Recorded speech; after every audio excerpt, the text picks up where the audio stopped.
you set down a mug and you expect it to stay there, right? And not go through the table. And not go through it. Go partially into the table, then vibrate a bunch, and then shoot into space. Scotch.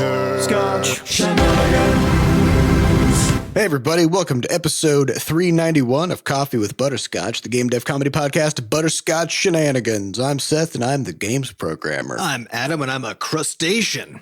I'm Sam, and I'm wearing cashmere gloves, fingerless. Ooh, fancy. Yours are cashmere? I mean, they came from Marshalls, but they are fancy. Mine are just, I don't even know. Wool, probably? I don't know. Not cashmere, though. Get that scratchy feeling. Yeah. And I'm not wearing fingerless gloves because, I'm all about aerodynamics. Because you don't know how to live. Yeah. And today is November 21, 2020. Before we get started, we have a warning. There's going to be profanity in this show. Thankfully, we've made it so far without any before the warning, so good job, team. We'd just like to thank our supporters over at moneygrab.bscotch.net. Thank you very much for the recurring donations. And if you'd like to support the podcast, go there and we'll grab your money. Yeah. Yeah. Speaking of fingerless gloves, we don't have a clothing item that's a radiator that radiates heat away, right? We only have insulative clothing of varying degrees, because it's one of those complaints I always have about why the heat sucks so much is because there's a limit to how many clothes you can take off, right?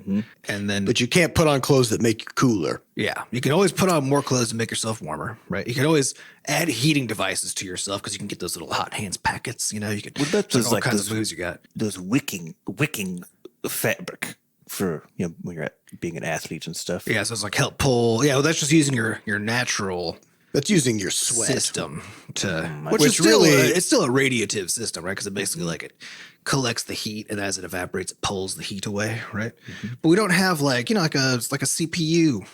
On your CPU, you got that little radiator. Nice. You want why don't we have copper heat sink on your back? Yeah, or if you're like Seth and you got hot hands instead of cold hands, why isn't there a radiator you can just stick to the back of this hand and just have that heat radiate right away? Yeah, a passive one though. Yeah, passive. Yeah, I think you could probably get some big fans on there. Oh yeah, get water cooling pipes all over your bod. Yeah, but that would be too loud. I think the moisture is the key, because you can actually make an in-home air conditioner thing. It's called a swamp cooler. Yeah, what is it like? You take a bunch of wet towels and you put them on a clothes rack or whatever, and then you just have a fan that just blows air through where the towels are, right? And as it evaporates, it's a cooling process as the water evaporates, right? And it actually works extremely well. It does. Makes things humid though. Yeah, I bet. Yeah, because you're taking it. But if you're at a point where you're so hot that you want to cool down using any means necessary, so you're just soaking towels in water and putting a big fan in front of it. It's a good means. A little bit of extra humidity. Yeah. No problem. And the temperature does go down. They cooled stuff down to 50 or 60 degrees. Wow. It's pretty crazy. Yeah. So I'd probably do that. I think it's all about evaporation. Just put if you could get a glove that had a clamp on the back or something where you could get some wet, a wet piece of the glove, strap it on there, let that thing cool. That'd be good. Yeah, I might do it. It simulates being sweaty, I guess. Is what it is. All right. So we're about to come into Thanksgiving break. So we are recording this episode a little bit early. Well, not a little bit. Quite a bit early, 5 days early, because we're going to have a short week. And so for this episode, we're just going to talk a little bit about what we've been up to in Crashlands 2 and one of the kind of cool technical things that we have achieved over these past few weeks. And then we'll get into some questions. So let's talk about something technical. So we'll try to keep this pretty high level for those, who aren't programmers, who aren't deep into game dev, but are just still kind of interested in what kinds of weird technical innovations and problems we have to solve to make the games that we want to make.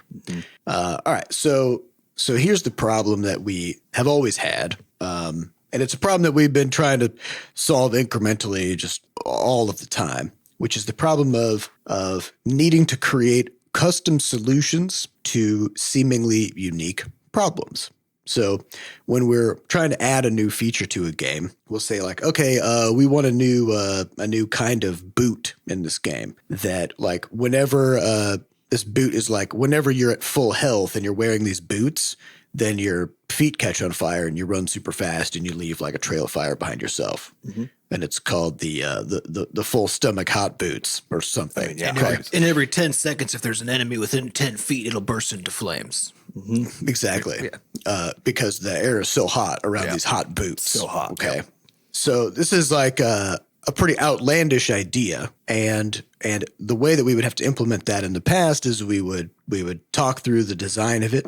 And then I would go and program it. And it would be a custom set of code that was specifically just for those boots, right? And if we ever wanted to take something from those, like how we made those boots work and reuse that in another item, like maybe we want something else that lets you leave a fire trail as you run as well, like a hot pepper that you eat or something, then we would take that code and we would sort of come up with a way to reuse that code in another place. But again, it would be a programmer problem, right?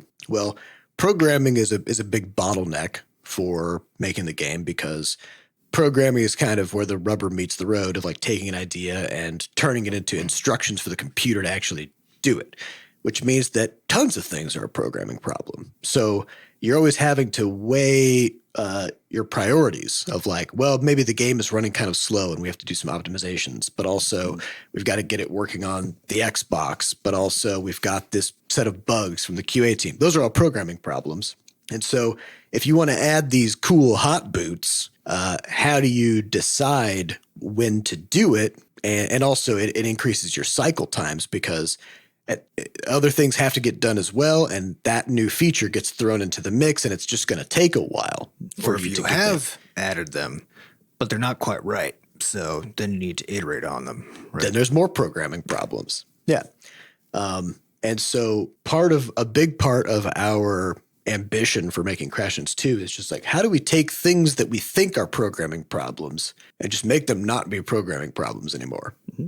Right. And a lot of what you see in modern game engine development is also this exact thing. So whether it's GameMaker or Unreal, GameMaker does stuff like you have, like rooms and room editors that basically are a visual representation of a programming construct that allows someone who's not necessarily a programmer to go in and do some stuff. You have things in Unreal like a node editor, node graph that allows you to make all sorts of zany things happen, or even like basically code up logic for a game, but without actually. Is that Blueprints or is that the Unity one? Blueprints, yeah. Blueprints. Unity has a thing called shader graph that allows you to use this kind of node-based editor to make shaders. And there is a decent amount of like it's still technical. It's still technical, but you don't have to necessarily learn a full programming language to make cool shaders. It's all about trying to get higher layers of abstraction away from the details of how it happens and being able to specify what should happen.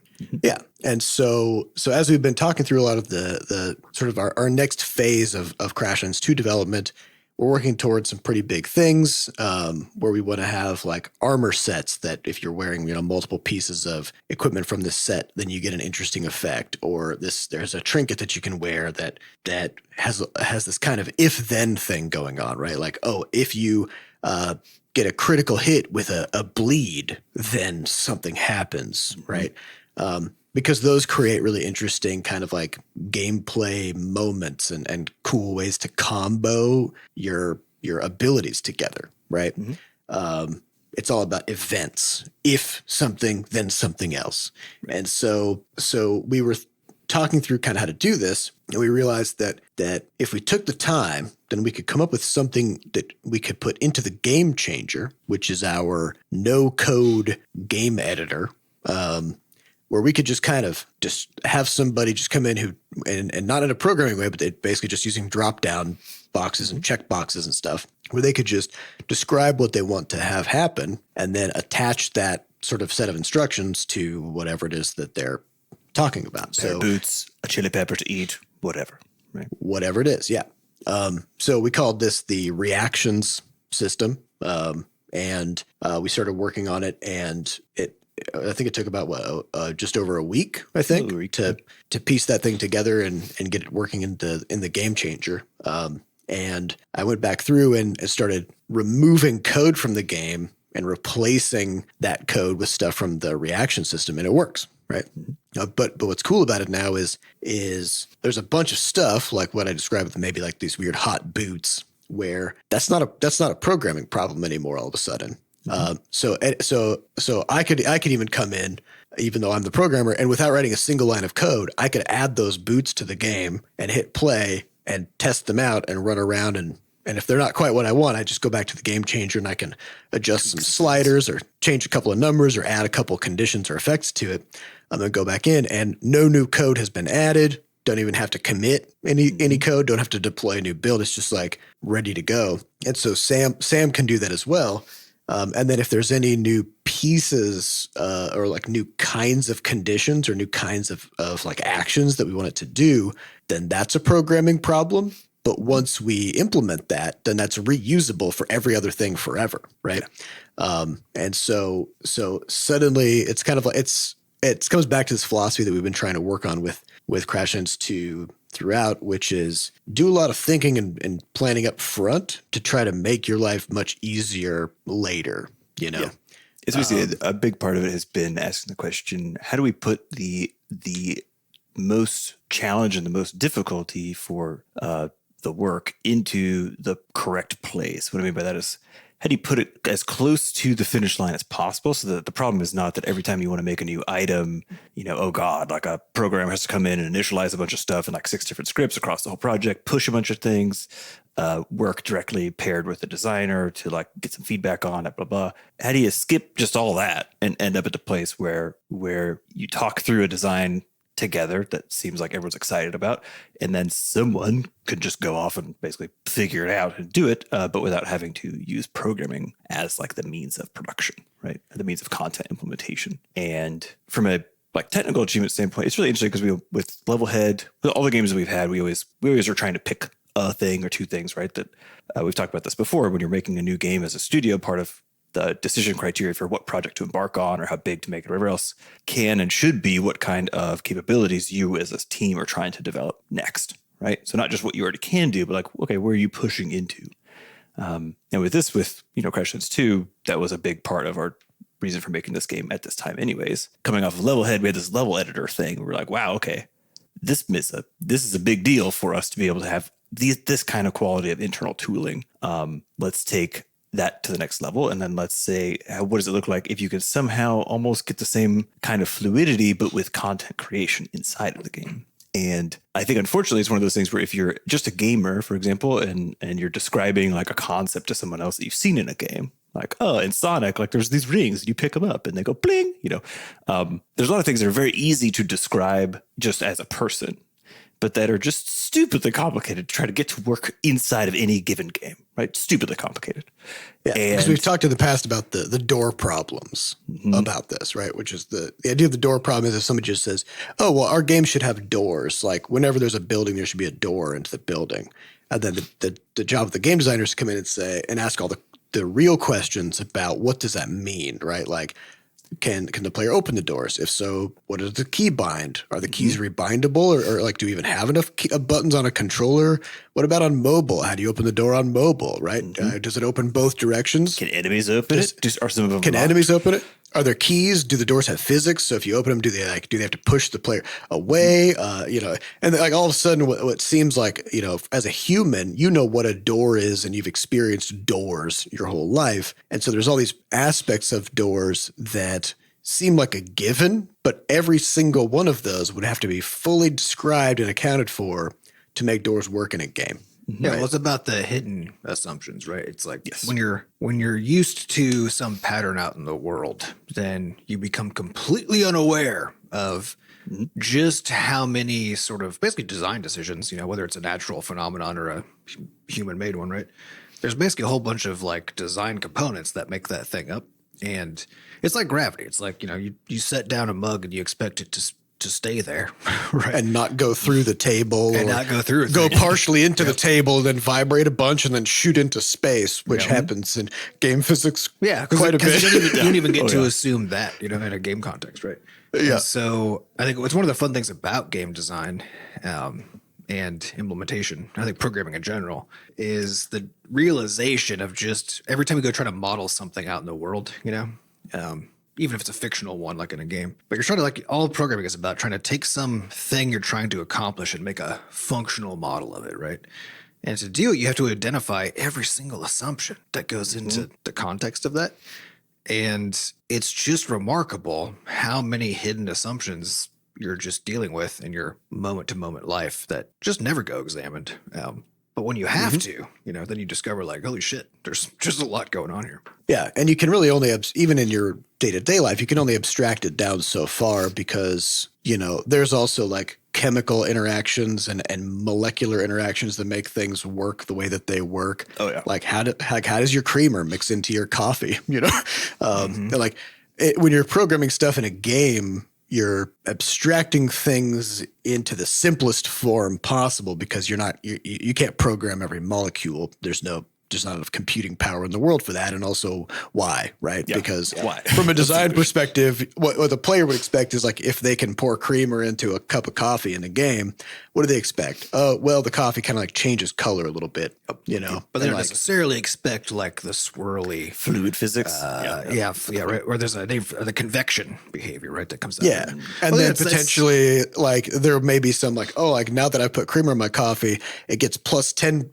flavor points or some shit like that, right? And it's because you're just abstracting things out into some kind of a numerical experience for the player because they can't actually taste well, I think it this is again this is a fun place where science, doing science meets making video games, right? Because in both cases what you're trying to do is come up with a sufficient model of something that you can describe, because that's once it's describable, right?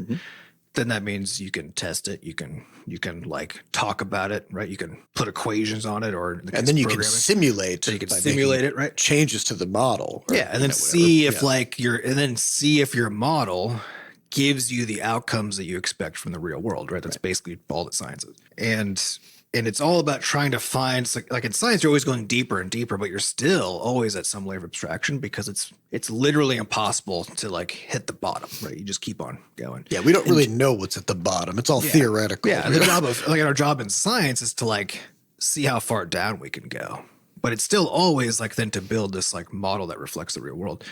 But then in games, there's not a real world you're trying to model. There's an imagined world, right? That doesn't behave the same as the real world. And so now you have this interesting collection of two things, where one is, how do we construct an imaginary world that behaves close enough to the real world that despite being imaginary, players things happen as players expect, right? You can deliver it's not a crazy place. You can read it. There's as a person. gravity exists if it's not a space game and so on, right? But then instead of in science, we're going as deep as you can in game design, and actually in a lot of kind of entertainment, right, media, you're basically trying to figure out how high you can stop, right? It's how shallow can you go? What's the shallowest we can go, right? Where we have a model that creates that experience and feels real, right? But in all those cases, it's the same, where it's having some aspect of the world or an imagined world that you're trying to figure out, how do I describe in full, right? In a way that delivers that same expected outcome. That makes sense. Yeah. Yeah. And so when it comes to this reaction system, the idea here was if we could sort of tease out the salient building blocks of all of these interesting things, then we could come up with these little prepackaged instructions that are modular, and we can always add more conditions to them, or add more triggers to them, or add more outcomes to them, and then somebody can describe things however they want. So coming up, we have this kind of plant that has some kind of poison thing going on, right? Maybe it's going to release a poison cloud if something comes near it, or maybe just when it gets hit by something, it releases a poison cloud, or maybe there's some way to neutralize its poison by using an item on it or something. So up until now, all of those things have just been sitting there on the design table because they were programming problems and we had other programming priorities, right? Well, now with the reaction system, we could just do them right now. Like as soon as we wrap up this podcast episode, it's like, yeah, just go to the game changer, describe how you want that to work, and then just hit play and go over to that plant and see what it does, right? But we'll also definitely run into some questions like, oh, I wanted this kind of a trigger, but we don't have that trigger yet, right?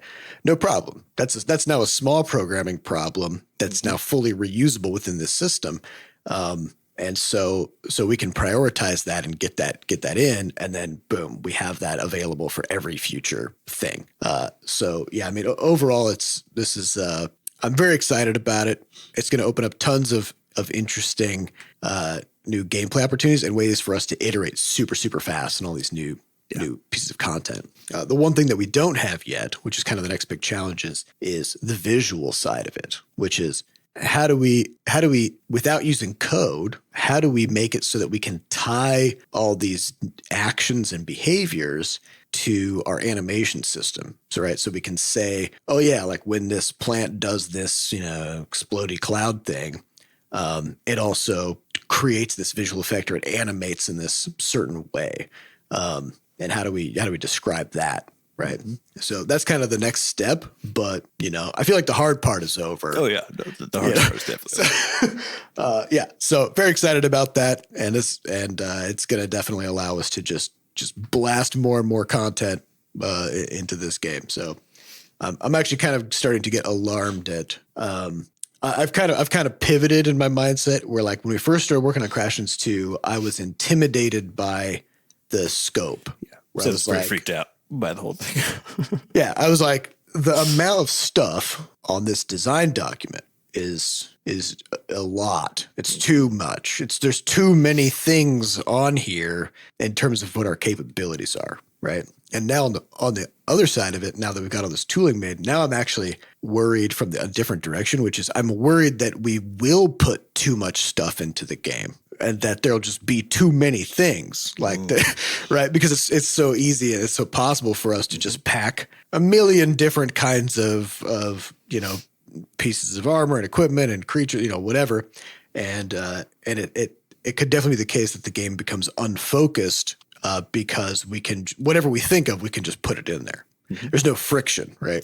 Well, that's where there's very little friction. The nice remaining reality is that because there's still limited art resources, now that's where the most costly part of this goes. That there's still enough friction. You want some, because if everything's just free to do, then it's kind of a little bit too could be a little bit too wibbly wobbly on just what goes in, right? Yeah, but nothing is because, like, even once if you get rid of every single bottleneck, the thing that's still left is design. There's no way around that one. You got to decide what to do and why, right? And so that's a limitation, or that's basically where the constraints come from.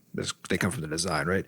And good design takes into account all the constraints about also the rest of the systems process, right? But as those constraints go away, then design becomes limited to other constraints, right? Which are focused on, like, what kind of an experience are we trying to create, and, like, how do we manage our resources and how do we deliver that, right? That's where we want to be. That's the better place to have that bottleneck. Yep. Mm-hmm. Yep. So I'm sure we'll have more to say about if we come up with some kind of weird, interesting way to kind of like solve this animation or visuals problem in a way that we can kind of convey on the podcast. We'll talk about that. But it'll be fun once we can start putting videos out or something of kind of how some of the stuff works, since it's so abstract to talk about just with words. Yeah. All right, let's get into some questions. These questions come from our listeners over at podcast.bscotch.net. The highest upvoted question comes from JohnFlavin, who says, "Hey, bros, I heard this listener question on a different gaming podcast, Waypoint Radio, and I am shamelessly ripping it off. What's the worst video game experience you've had with a game that you finished? We've all had bad experiences with a game, and it's so easy to simply put it down and move on. But when have you boldly powered through the bad experience to reach the conclusion?" What's funny is I was just thinking about this kind of experience because of Pokemon Scarlet and Violet launching this last. Oh week. yeah, what's going on with that? All I've heard is so I don't follow Pokemon anymore, but I've just seen the occasional screenshot or video where people are basically saying, "What the fuck is this?" Correct. So Is that okay? So the short of it is that they pivoted to this open world game model, and they've tried a couple different kind of mechanical styles with it. So the last one was Pokemon Arceus, where you would actually you kind of like ran around the world and you just chuck Pokeballs at Pokemon, like just directly. I think there wasn't a So Pokemon are just kind of vibing. They're vibing out there. Chilling. It's like the real world, right? It's like if there's a deer, you just start throwing Pokeballs at it, right? And then the deer, turns into a giant fireball and kills you, sort of a thing. So in this newest one, they have more of like a combination of that plus the original model where you do still battle them and stuff like that. But and so there's been a lot of praise for them continuing to try, pushing into that open world thing. And it does feel, there's of course all sorts of issues with it, but like from a design standpoint, but it feels more awesome than, the very linear structure of all the old ones. But this game is so broken, just broke as fuck. Like, I don't know. So, we talked a lot about getting through lot check with Nintendo. And oh boy, did they just allow themselves to not give a shit about any of their own guidelines? Because the sheer amount, I'm not even kidding, like the sheer amount of bugs present in here is very clearly showing that there is a two-party system for this whole thing where it's like first-party titles, frankly, you're coming out on your release date, do whatever you want. So you want to launch a broke-ass game where like the graphics just, people are falling through the world frequently, the camera's clipping through all sorts of things. Just like I saw one where as someone got on their mount and then off and then on and off, every time they got on, their character started stretching and turned into like a horrifying a lot of body horror stuff. Yeah. And like just really weird stuff. And the frame rate dropping down to literally like 2 frames per second. All like we had various scenarios, textures just looking like shit. Like, it is wild how, frankly, poor the quality control is on this thing. And yet, again, the general commentary is like, people are like, well, if you discount that, like if you really ignore all these glaring problems. Yeah, I don't want to talk about that for a moment. Because I think this is one of those things where how much into or already bought in basically to a franchise you have to be to allow this game costs $60. You know what I mean? Oh, damn. To allow like that kind of an experience to be essentially acceptable. You know what I mean? On a large scale. But it's not even about being bought into it. It's about because there are other franchises that like fuckloads of people love and play that they get really like there's like the community is like mad about those things instead of forgiving about them, right? And what we've kind of always seen historically with Nintendo is that there's enough of a sense of like good faith in the community, it seems, that they're kind of forgiven of all is sins, forgiven. Yeah. Just about always.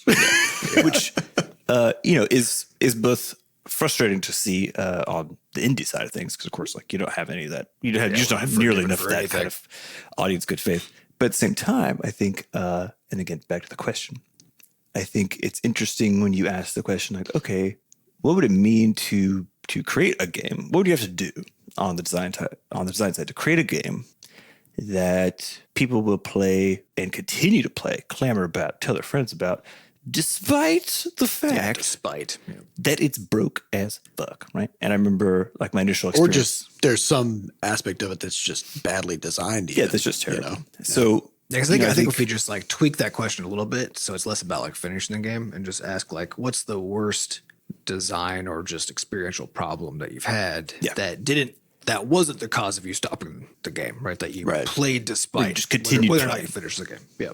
Yeah. And I know for me, like playing, I don't know, like Terraria, for example, I think is always one I come back to because the overall inventory management and like just the controls are pretty clunky for getting around. It's really hard setting up multiplayer, which we used to do, back in the day, not through Steam, was like just a wild thing trying to figure out how to get all that stuff to work.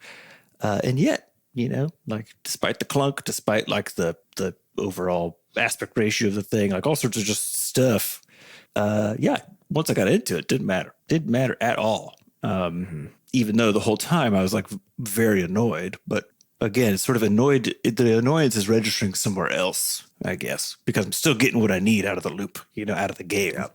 And the annoyance is sort of on top. And I think that's the trick, Yeah, I think inventory management is the thing that if I really like a game, it's the thing. Like inventory management is almost always the thing that kicks me out eventually, right? But when I really like a game, it's like that's kind of like the measure of how much I'm willing to tolerate inventory management, right? How long I'll tolerate it.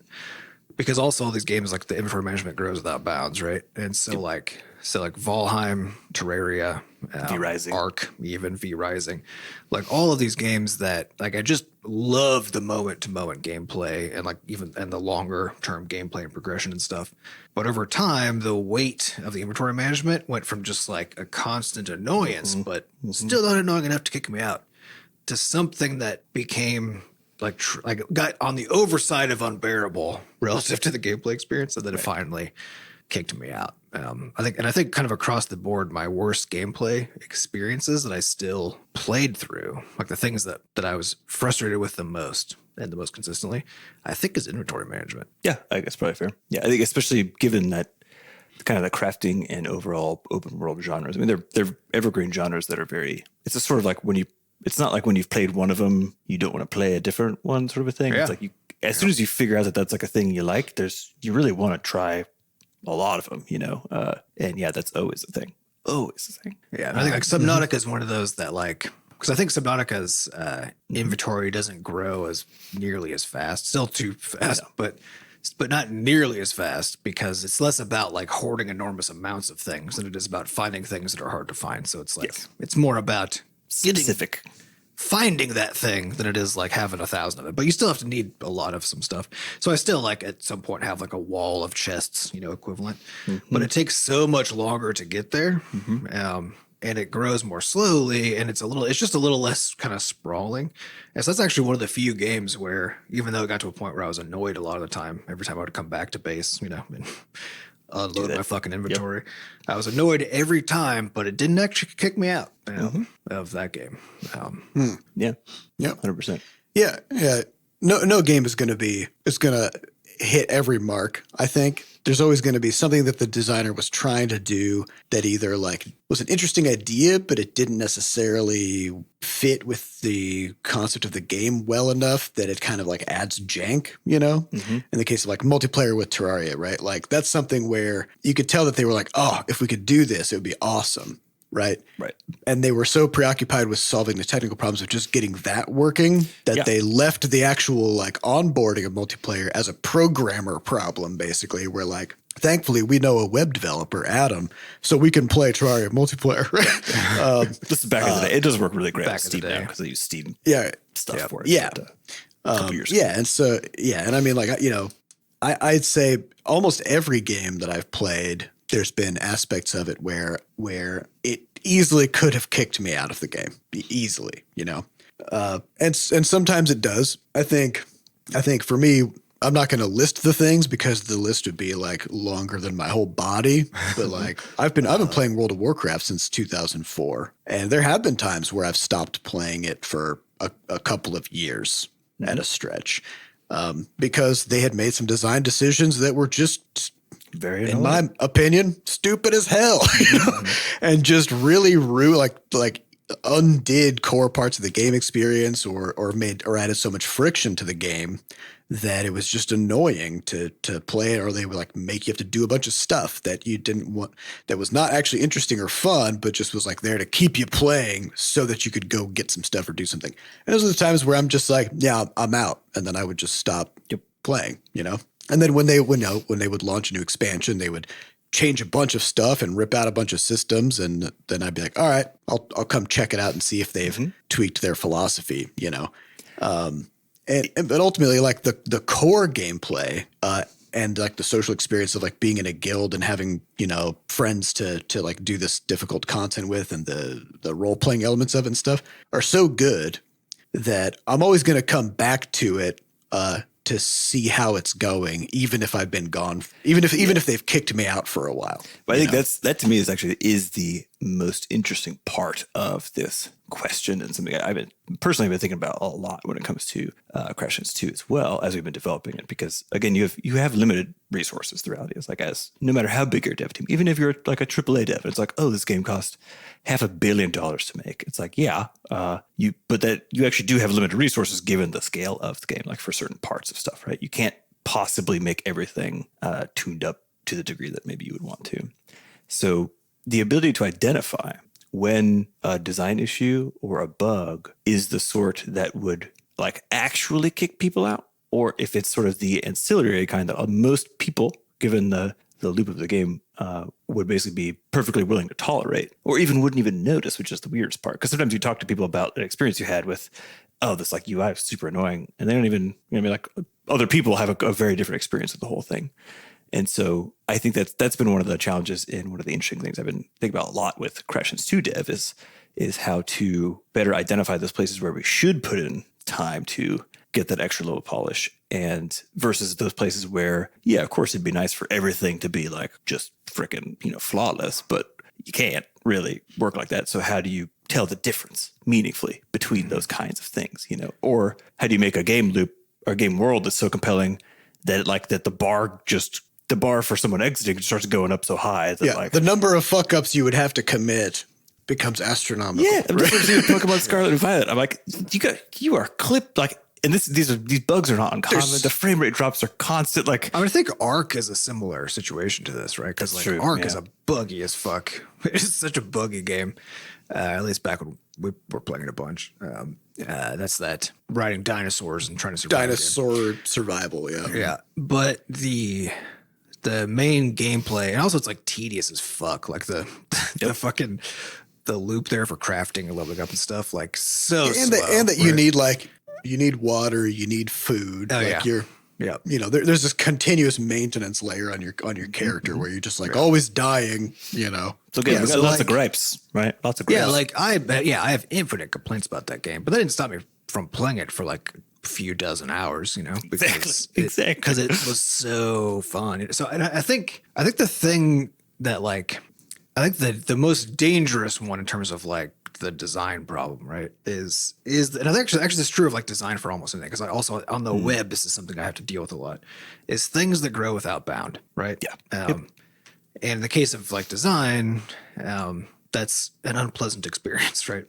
And I think this is why like inventory management or leveling systems, right?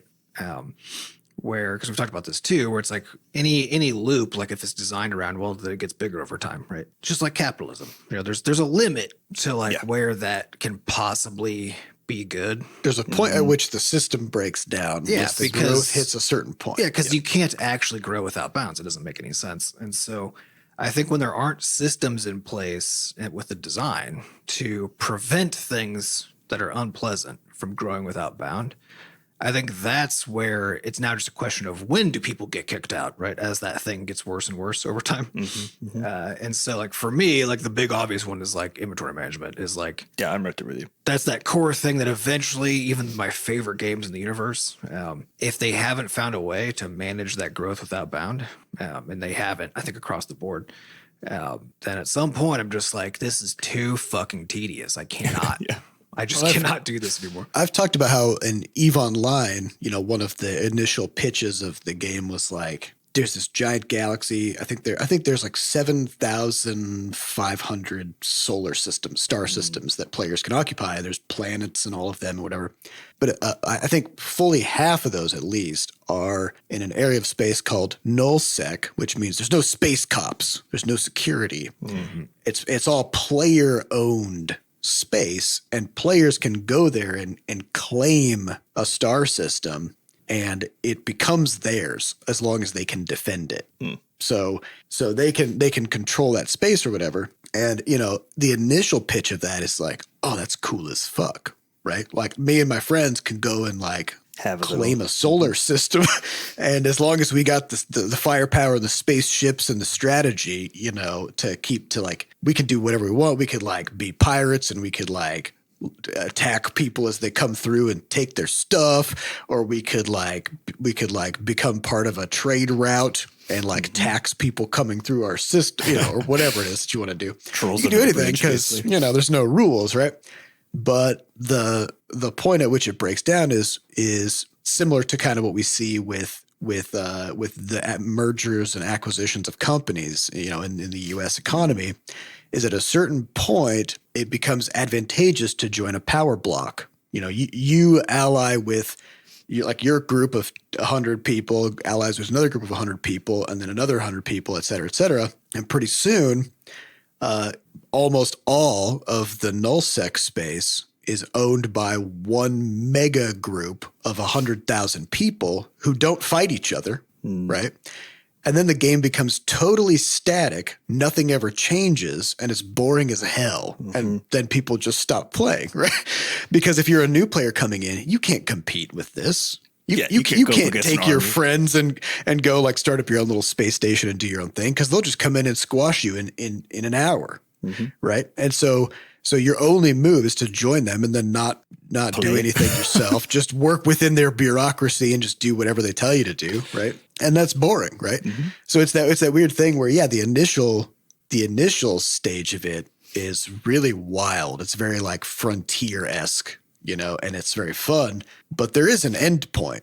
And it seemed like the developers didn't really, I don't know why they didn't really think that people would like that it would get to that point somehow, or that, I mean, you're just describing capitalism, like it's the same ideas. Like the design doesn't have a plan for the fact that it doesn't make any sense at the end to grow without bounds. It can't work. Well, I think there's a challenge there too, which is as a developer, it's very hard to, like when you have an established player base, it's very hard to make a change for the sake of the long-term play of the game that in some ways can appear to be undoing the progress or the hard work of your player base, right? So if for example, let's say what Eve started doing was like every 2 months space gets wormholed and like all of everything just sort of jiggles around, and like all the connections between the different star sectors are completely different. And it's like, so you can't actually have these consolidated blocks of space anymore, because every few months, like whole thing turns over and now everyone's got to scramble and figure out kind of how to do it again. That's really cool. But if that premise isn't there from the start and you're one of those groups of 100,000 Eve came out in 2002. So like it actually is hitting its 20-year anniversary right now. And that's the thing I'm thinking about is there need to be Thanos snaps. Like there need to be reset switches that do something to shake up the meta, shake up the, like set people back.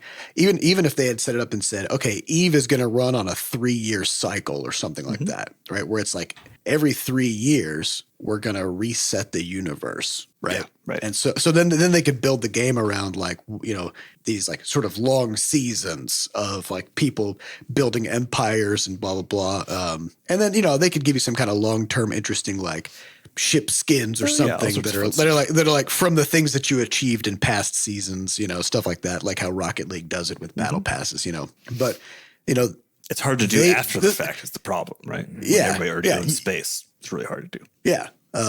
And so it is, I think you're right, Adam. It is the case that there's so many interesting game designs that have these interesting starting states that are super engaging while you're in the early phases of it. But then once you fully realize the end point, like Kerbal Space Program is also one where it's like, it's really interesting to figure out how to go to all these places in space, but there's literally nothing to do when you get there. Right? You're like, oh, I'm here now. Okay. All right, I'm done now. Yeah. Yeah. Cause like I played Kerbal Space Program for like 300, 400 hours. And almost all that time was figuring out how to get to all the different planets and stuff. Right. And I did go to all of them.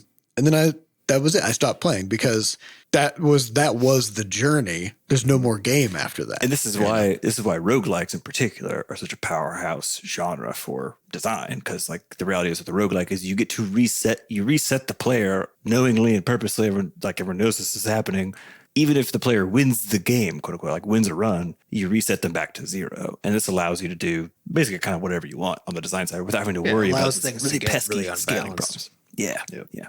which is Yeah, nice. I think Yeah, this is basically maybe- scaling is just like, I mean, like you can scale a game until like its endpoint, right? But if there's like, I think games that like scale really slowly and like that works like in the design, which is a lot of like single player RPGs. Because I think of like the Fallout, like Fallout 3, New Vegas, and Fallout 4, even, right? Where it is the case that by end game, like the kind of early game stuff seems pretty easy, right? But somehow actually the overall gameplay experience doesn't really change, like because it's not about the power loop. It's about having found new ways to interact with the game. And it's about exploring the space, and it's about like the individual experiences that you have.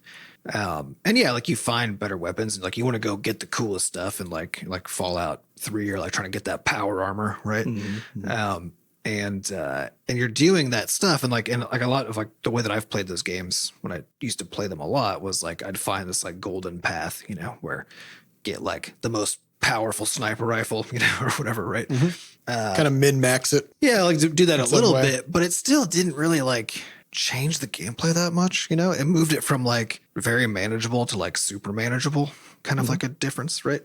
But that was really it, because then the whole thing is still like you still have to go through this sequence of like events and challenges and interactions with things, and so it didn't actually matter, that like. Right.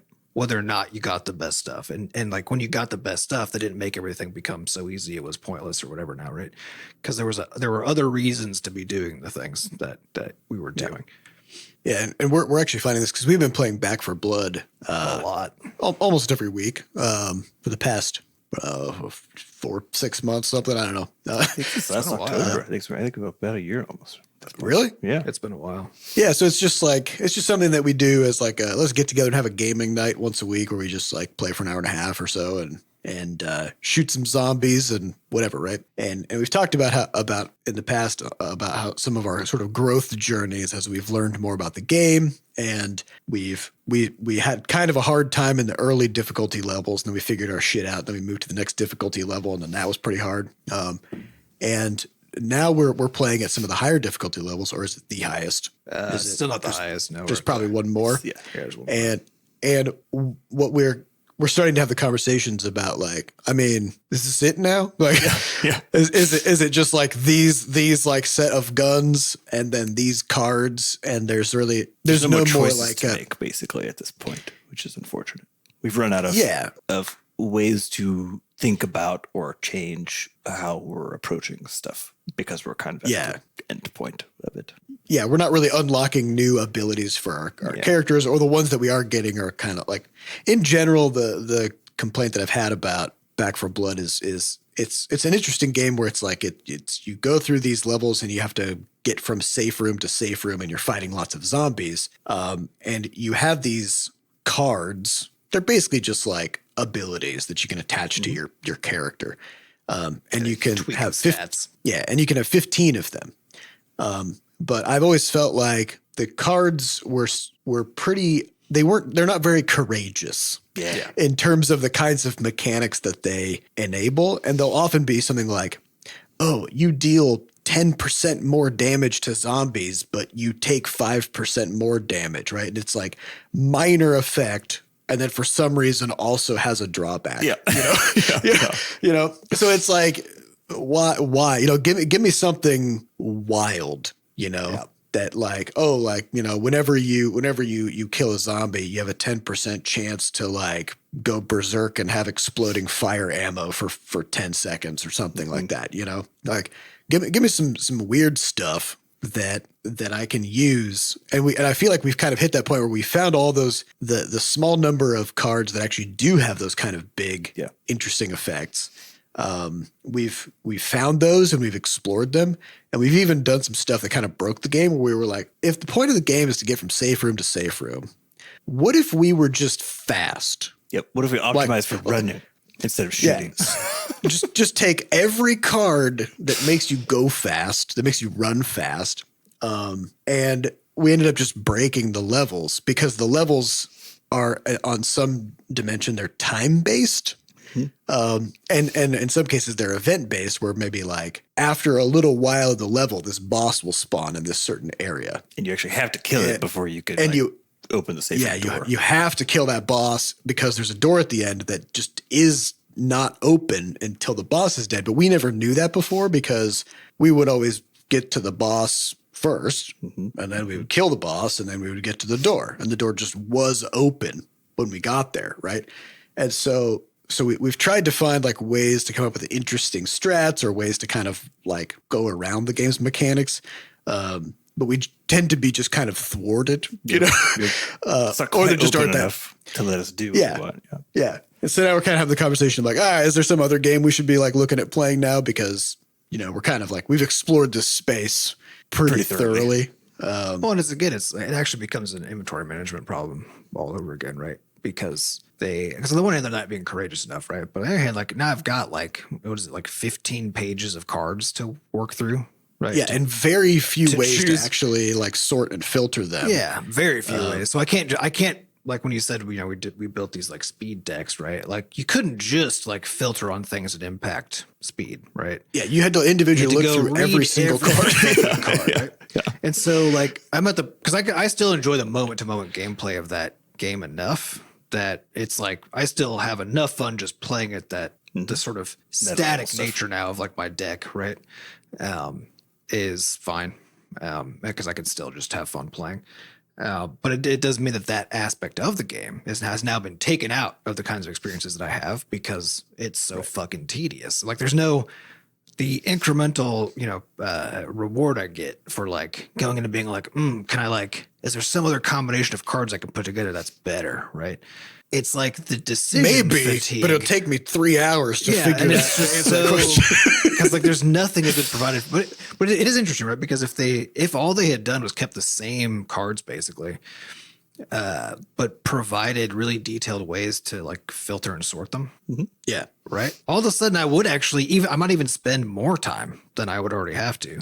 But because I can do it with like making things that feel like actual decisions versus just fucking searching and like looking at stuff and being like, oh, I kind of vaguely remember this other card though. So maybe this one's better. Well, there's no, you know, again, speaking of for like designing for the end of a game versus the beginning, because there's also no roll up of the stats that you have in your deck, right? So there's no like, here's your total additional move speed that you've added in the whole deck.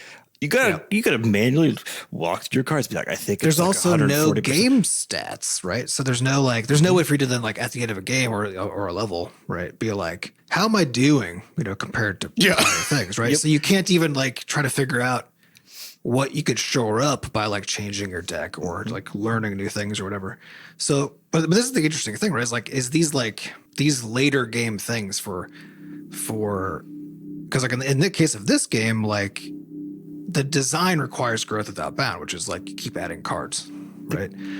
But then there's a limit of 15 cards you can have, and then there are no mechanisms to help you choose which cards to put in. And so that aspect of the game's design breaks so fast. Like as soon as you have a lot of cards, that's just gone now, right?